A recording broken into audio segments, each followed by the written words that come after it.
হ্যাঁ, এটা আমি তো আসলে এই জায়গায় থাকি না, আমি থাকি ঢাকায়। তো এটা আমার জন্মস্থান, আমার বাড়ি। এখানে মাঝে মাঝে আসি, হয়তো মাসে একবার দুইবার আসা হয়। তা আমার মনে হয় যে গত 20-25 দিন আগে একবার আসছিলাম আমরা, আবার কালকে আসছি।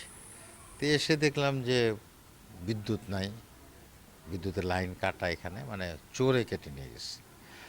আর তারপরে ভিতরে গিয়ে দেখলাম যে সমস্ত জিনিস নষ্ট হয়ে গেছে, যেহেতু কারেন্ট ছিল না। কেউ তো টের পায় নাই যে ভেতরে কারেন্ট নাই। ফ্রিজের যে সমস্ত ডিপ ফ্রিজের যে সব জিনিসপত্র ছিল সব নষ্ট হয়ে গেছে। পরে যখন ছাদে গেলাম, আমাদের এসি আছে দুই রুমে। তো এসির দেখলাম যে এসি তো স্প্লিট এসি। তো ছাদে তো মেশিন, ওখানে দেখলাম তো সব তার কাটা।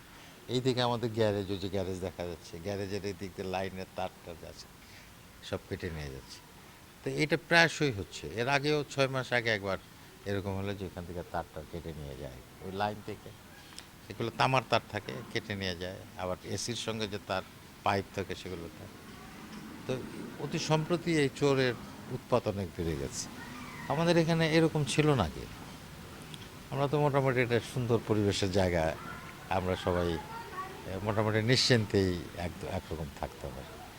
তো অতি সম্প্রতি দেখা যাচ্ছে যে চোরের উপদ্রব বেড়ে গেছে, এবং যতটুকু খোঁজ খবর নিয়ে জানা গেল, এর মধ্যে সম্প্রতি একটা চোর ধরাও পড়েছে।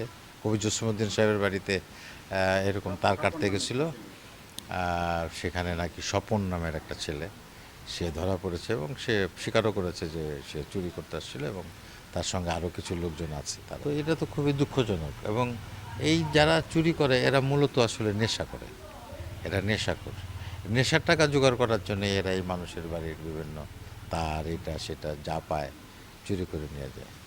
তো আইন শৃঙ্খলার এই যে অবনতি হয়েছে, আমরা খুবই শঙ্কিত আসলে, এবং আমরা খুব নিরাপত্তাহীনতা বোধ করছি। আর চুরির বিষয়ে, যেহেতু চুরি হয়েছে, থানায় আমরা গিয়েছি।